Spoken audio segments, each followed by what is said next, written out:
I was on the way to work and I had a car accident in which, with my great intelligence, I wasn't strapped in correctly and I went through every window in my little Trans Am.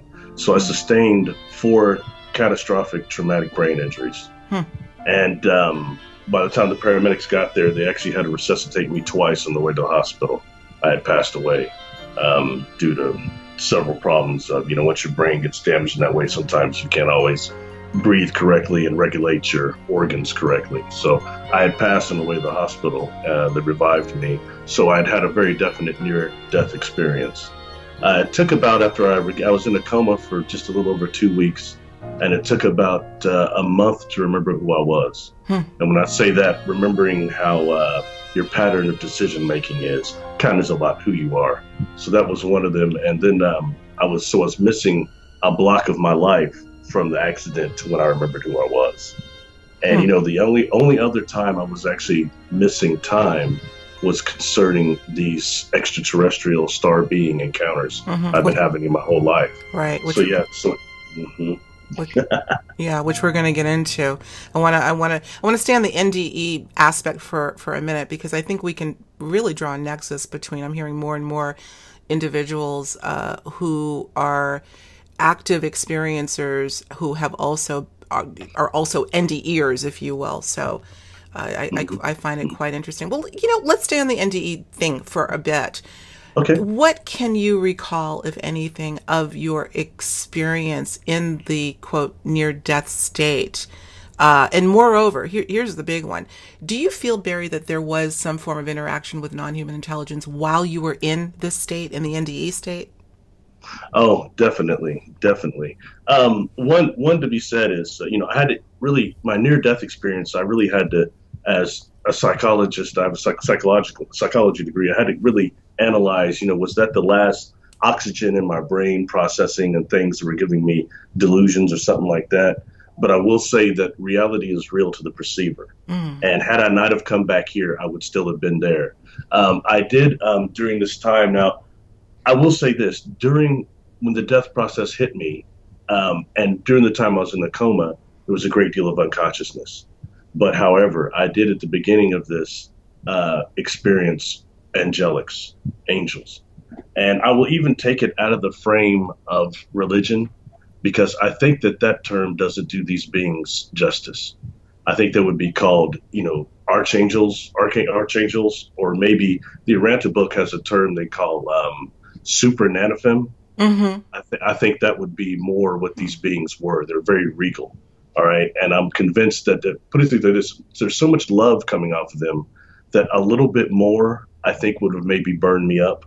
Wow. You don't think that love could hurt in that way, but they were such a high frequency. Right. And in this way, I will put these beings very different from the star beings I've dealt with most of my life. And Okay. some of them are very higher vibration also. To be in the presence of non-human intelligence like that, in their biofield, it really does something to you. But as far as these angels go, they were just on a higher vibration. There's no doubt about that. And I'm convinced that they channeled a lot of the energy. Hundreds of people came to see me and actually took time to pray for me. But I think that these angelics channeled that energy along with creator energy to help me survive to a point of where that I'm not anything like they predicted and told my family I would be, devoid of life memories, almost a vegetable. So Mm. I've been very blessed in that way. That's a powerful experience in and of itself. I mean, we're talking about for you a lifetime of contact with non-human intelligence. And again, as you use this term, Barry, angelic, immediately due to what we have sort of been indoctrinated into thinking that is under the auspices of religion. It sounds like you're using it in a much broader term. Really, all of these intelligences would be considered NHI, non-human intelligence, versus ET. But why did you choose, or why are you choosing to label them, I guess, as angelic Well, versus? that's based on that. Honestly, the light. First of all, these were not physical beings. They were light. They're like light strains, light of corpuscles almost, surrounded by like a shield. Like Star Trek, and I kind of I Hmm. see those look like these shields that were going around them that stop the light when we go so far. But there were these points of light, and pure consciousness. Now, the extraterrestrials I've encountered, some of them have been non-physical also.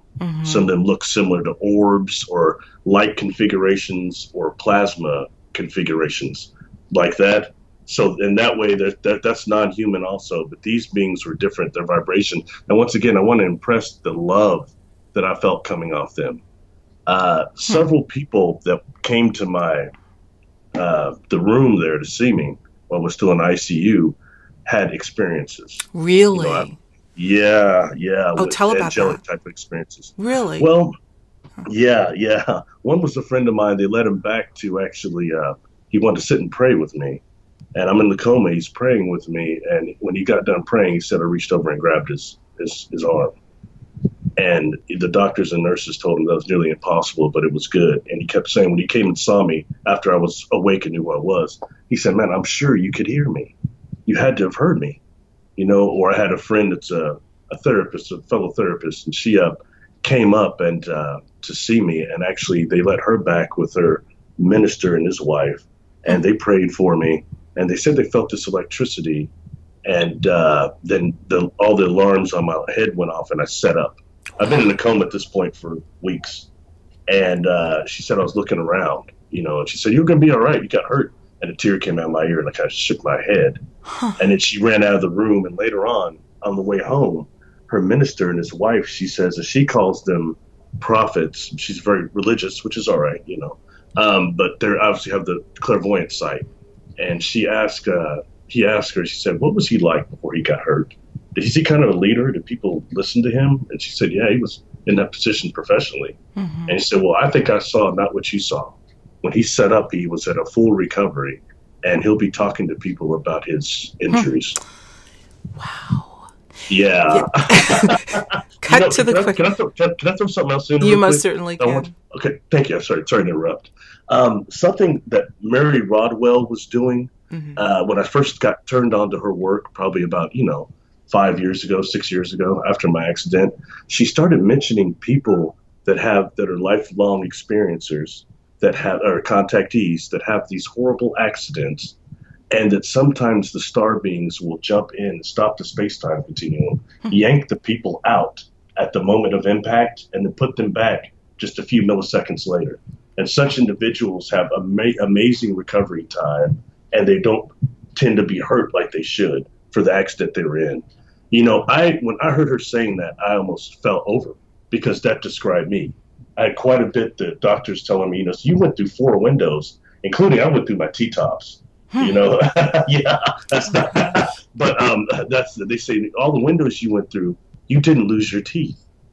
And when I actually recovered before I got discharged, they're like, you're making a very fast recovery. And I heard that several times, but I didn't take it into terms that perhaps the star beings were active in that accident in that way also. Just because I can't cognitively remember seeing them doesn't mean they weren't there. Sorry, I just want to throw that in. No, don't you dare apologize. Look, this is your show, man. This is your show, and we want to hear from you. And I'm getting chills over on this side of the microphone because so many thoughts come to mind. First of all, I love Mary's distillation on that whole scenario. We've heard of these stories before, Barry, of individuals certainly not put in the way. Again, we're using labels, and sometimes we can get caught up in the labels. She's calling intervention by non-human intelligence in a broad sense, or really more closer to the alien, if you will.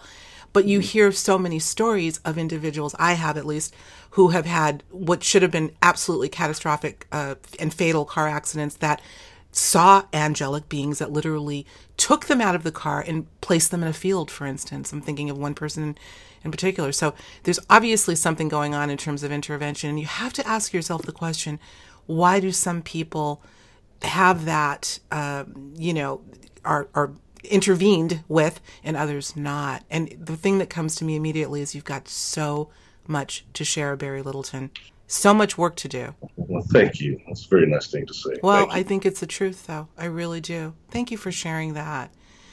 Well, staying on the NDEs and maybe using this as a segue to get more into your distillation of these lifelong experiences that you've been having. After the NDEs occurred, and I think I did ask you this when we spoke offline the other day, Did you start to have more of a vivid recall of prior experiences after your NDEs? I would. It was more. A lot of my senses were heightened. Also, as far as my experiences, they were always.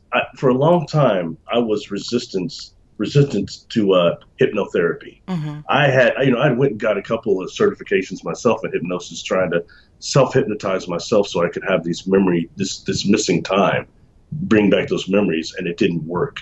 I mean, I tried all sorts of stuff. I tried pranayama, all that stuff, and it still didn't bring these memories back. Because this is kind of answering your question. My experiences, although I kept trying to say that, oh, I'm Mr. Conscious experiencer, I kept thinking that because although it was missing time, I could still see faces and some of these beings. I could remember them, and I could remember also a lot of the technology I was seeing. I like technology, not that good with it, but I like it. You're probably better than you think. But I could remember that very much, Mm-hmm. and some of the information that was transferred. But for someone who's missing each one of these 4 encounters that I call adult onset experiences involved between 4 and 4.5 hours of missing time. So that's a lot of just even one of these experiences, what I could recall information wise and what was somewhat fragmented wasn't very much. And it certainly wasn't as thorough as cognitive as I wanted to make it like. I was missing a lot of time. Mm-hmm. So after the accident, since I was missing over a month of my life, I couldn't remember outside of seeing these angelics and also seeing part of the near-death experience I didn't mention is I saw my grandmother and my uncle that was just buried a few days before I had the accident. Really? Oh, yeah. And, Alexis, a lot of people have asked me, well, how do you know it was them? And it wasn't tricksters or it wasn't someone else impersonating them. Well, I can say this. It very much felt like them. If you think Barry Littleton's near-death experience is out of this world, just wait until you hear his full story. This is something unlike anything I've ever heard before. Be sure to subscribe to our YouTube channel and don't forget to click the notification bell after you've subscribed to find out when exactly you can get the full episode with Barry Littleton. Thanks for tuning in to Higher Journeys. We'll see you soon.